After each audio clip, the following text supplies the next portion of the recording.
దేవుని పేరు వందలు తెలియపరుస్తున్నాయండి. మా నాన్నగారికి మాకు చాలా ఇష్టం ఉంది.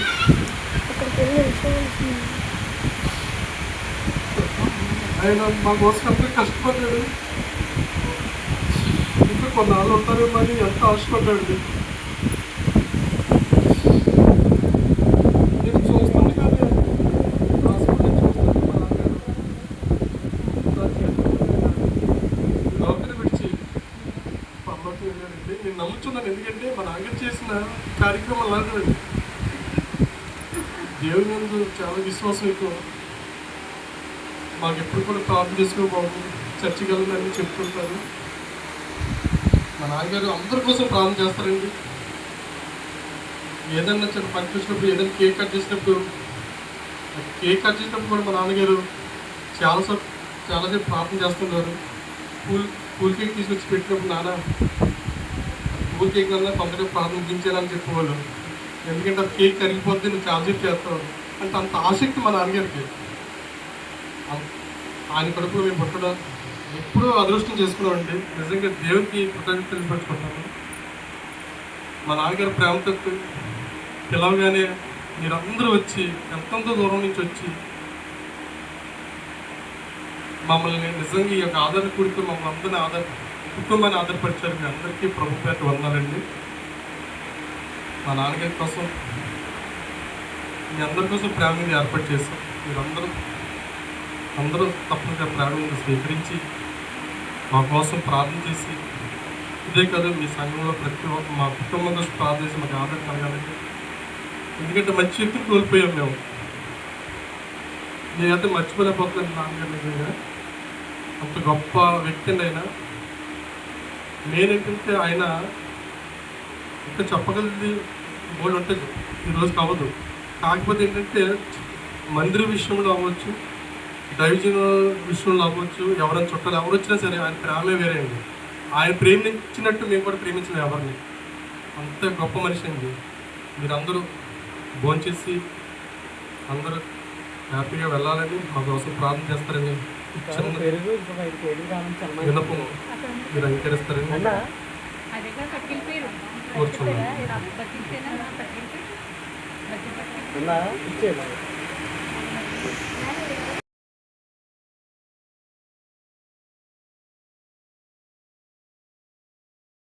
చింతపడాలని ప్రార్థన చేయాలని మనం చేస్తే అనేక విషయాలు ఉన్నాయి, కానీ సమయం లేదు.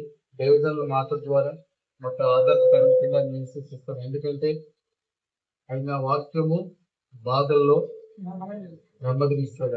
ఆయన వాక్యము బాధల్లో నెమ్మదిస్తాడు.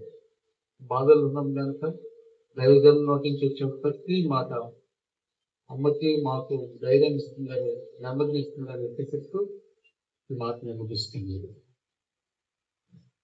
దయచేసి అమ్మగారు అమ్మాజీ గారిని కూడా కూర్చోబెట్టండి. ఎదుర చైర్ వేసి వెనకాల కూర్చోబెట్టండి. ఎదురు కాకుండా బయట కూర్చోబెట్టండి, లోపల కాకుండా. వారు కూడా ఈ మాటల చేత వారు ఆదరించబడాలి కనుక అమ్మగారిని బయట కూర్చోబెట్టాలని ప్రేమతో మీకు తెలియపరుస్తూ ఉన్నాను. ఈ సమయం మందు కొద్దిసేపు దేవుని యొక్క మాటలు మనం విందాం. ఈరోజు మన వెంకట్రావు గారు అమ్మ అన్న దేవుని బిడ్డలారా, మరి ఈరోజు వెంకట్రావు గారి యొక్క సంతానంలో నుండి మరి వారి యొక్క ద్వితీయ కుమారులైన సంజీవ్ కుమార్ గారు గిడ్డి, అలాగే వారు సేవలో అక్కడ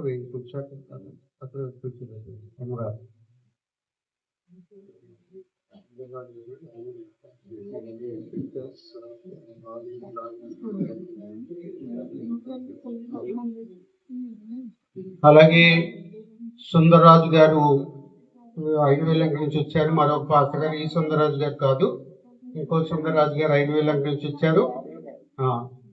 వారు కూడా వేదిక మీదకి రావాలని, ఇక్కడ వారి కొరకు వేయబడిన చైర్స్ లో కూర్చోవాలని ప్రేమతో కోరుతున్నాను.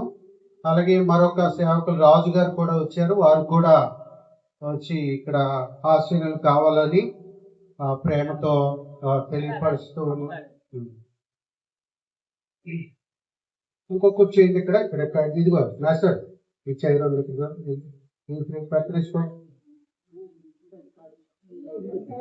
రైట్. ఓకే, దేవుని వాళ్ళారా, మరి ఈరోజు చాలా మంది సేవకులు ఇక్కడ ఉండడానికి కారణం మన ఈ ప్రయాణంలో మేము ప్రయాణమై వచ్చాము. నిజానికి వాళ్ళ కోసం చెబుతూ మా అమ్మ కన్నీళ్ళు కాల్స్తున్నాం. ఎందుకంటే అక్కడ రాశారు క్రీస్తు శేషుడు అని. నిజానికి ఆయన క్రీస్తు శేషుడు కాదు, ఆయన సాక్షి శేషుడు. దేవునికి స్తోత్రం కలుగునుగాక.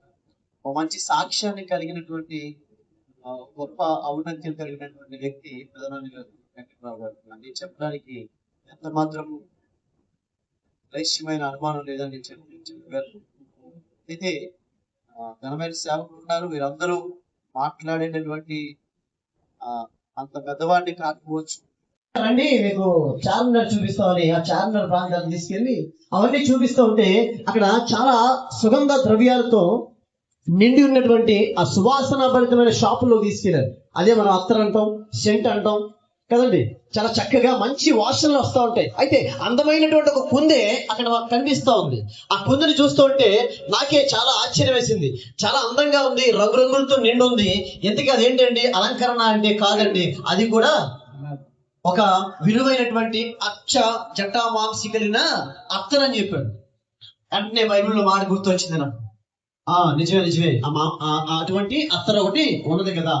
ఎంత అండి? అది అమ్మటానికా లేకపోతే సోగేజ్లో పెట్టడానికంటే? లేదండి, అమ్మటానికి. ఎంత గుడ్డి చూపించాడు? 10,000 రూపాయలు. ఎంత గుడ్డి అంట? 10,000 అంట. ఎన్ని రోజులు ఉంటదంటే మీరు 2 ఉతుకులు తిన్నా అది ఖచ్చితంగా వాసన వస్తూ ఉంటదండి అన్నాడు. అవునండి, ఓకే. 2 ఉతుకులు ఉతికితే అది వాసన మళ్ళీ పోతుంది, ఇంక ఉండదు ఆ 2 ఉతుకుల వరకే. అంటే విలువైనటువంటి అత్తరు వాసన అయినా పోతుందేమో కానీ మంచి పేరు మాత్రము ఎన్నటన్నటికి పోదు. ఆ పేరుని సంపాదించుకున్నటువంటి వ్యక్తి మా పెదనాన్న గారిని గర్వంగా నేను చెప్పడానికి ఇష్టపడతా ఉన్నాను. దేవునికి స్తోత్రం కలుగునుగా. గట్టిగా చప్పట్లు కొడుతున్నానండి. హల్లెలూయా. ఎందుకంటే ఆయన ప్రార్థనా పరుడు, మంచి పాటలు పాడేటటువంటి వ్యక్తి. అంతేకాదు ఆయన కుటుంబాన్ని సరైనటువంటి కోవలో నడిపించినటువంటి మంచి వ్యక్తి, వ్యక్తిత్వం కలిగినటువంటి వ్యక్తి. దేవునికి స్తోత్రం కలుగునుగా. నిజానికి నాకు ఆయన కోసం అంతా తెలియదండి. మధ్యలో మా అమ్మగారు ఒకసారి నిలబడండి. మా అమ్మగారు దేవకుమారి గారు అండి. మా అమ్మగారు, మా మావయ్య గారు ఎక్కడ ఉన్నారండి? సత్యనారాయణ గారు. మా మావయ్య గారు, మా అత్తమ్మ గారు. మా మావయ్య గారు మాకు చెప్పగా వెంటనే మేము ఆ అడ్రస్ పంపించమనగానే మా మావయ్య గారు కూడా మిస్ అయిపోయిందంట. వెంటనే మా మావయ్య గారు మా అన్నయ్య గారు నెంబర్ పంపిస్తే మేము ఆగ మేఘాల మీద రావడానికి ఇష్టపడ్డామండి. ఇప్పుడు మా నాన్నగారు వాళ్ళ కోసం చాలా చక్కగా చెప్పారండి. అంటే సాక్షులు చాలా ఇంపార్టెంట్. ఈరోజు సేవకులు వాళ్ళ కోసం వచ్చారు అంటే కేవలం ఏదో ఆయన ఇచ్చే దానికోసం, లేకపోతే ఆయన చూపించినటువంటి ఏదో ఆశ అంతస్తుల కోసం కాదండి. పాపి అంటే జన్మ కర్మ పాపాలని మోసుకొని వెళ్తున్నటువంటి పాపి ఎవరు ఉన్నారంటే అది కేవలం మనిషే. అరే బాబు నువ్వు పాపిరా అని చెప్పావనుకో, నువ్వు నన్నే పాపి అంటావా అని వాడు మన కుటుంబాన్ని అంతటినీ కూడా పాపి చేసి పని చేస్తూ ఉంటాడు. కానీ మాట వింటున్నటువంటి ప్రియ సంగమా, మనుషుడు ఖచ్చితంగా పాపంలోనే జన్మించాడు, పాపంలోనే మరణిస్తాడు. అయితే ఆ పాపంలో నుంచి మనం లేపబడాలి అంటే మా పెదనాన్న గారు ఇంటి వెంకట్రావు గారు ఎన్నుకున్నటువంటి విధానాన్ని ఎన్నుకోవాలి. ఆయన మరణించిన ఆయన మరణం కూడా ఒక సువాసనగా ఉంది. రైసులో మనిషిగా పుట్టినోడు మహాత్ముడైన మరల మట్టిలో కలయవలయునా, తీసుకొని పోలేడు పూచిక పుల్లైనా ఇలా సంపాదన వదలవలయునా. మనిషిగా పుట్టినోడు మహాత్ముడైన మరల మట్టిలో కలయవలయునా, తీసుకొని పోలేడు పూచిక పుల్లైనా ఇలా సంపాదన వదలవలయునా. దీపముండగానే ఇల్లు చక్కబెట్టుకో, ప్రాణముండగానే నీవు ప్రభుని నమ్ముకో. దీపముండగానే ఇల్లు చక్కబెట్టుకో, ప్రాణముండగానే నీవు ప్రభుని నమ్ముకో. గట్టిగా చప్పట కొడుతూ ఆయన నామమును మహిమపరుద్దాం. ఒకేసారి జన్మిస్తే 2 సార్లు చావాల్సి వస్తుంది. ఆరిపోయే అగ్నిలో యుగాలు కాలిపోవాల్సి వస్తుంది. సహోదరి సహోదరుడా, క్రీస్తులో పుట్టినోళ్ళు 2వ మారు స్వర్గానికి ఆయనతో పాటు చేర్చబడమే ప్రభు యొక్క లేఖనము.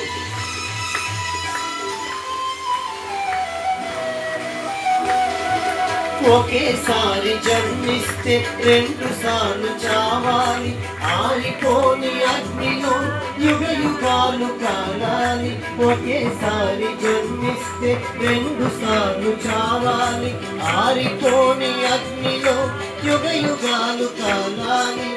క్రీస్తులో పుట్టినోళ్ళు 2వ మారు స్వర్గానికి ఆయనతో వారసులవుతారు. క్రీస్తులో పుట్టినోళ్ళు 2వ మారు స్వర్గానికి ఆయనతో వారసులవుతారు. మనిషిగా పుట్టినోడు మహాత్ముడైన మరల మట్టిలో కలయవలయురా. తీసుకుని పోలేడు పుచిక పుల్లైన ఇహ సంపాదన వదలవలయురా. అందరూ కలిసి దీపముండగానే ఇల్లు చక్కబెట్టుకో, ప్రాణముండగానే నీవు ప్రభుని నమ్ముకో. దీపముండగానే ఇల్లు చక్కబెట్టుకో, ప్రాణముండగానే నీవు ప్రభుని నమ్ముకో.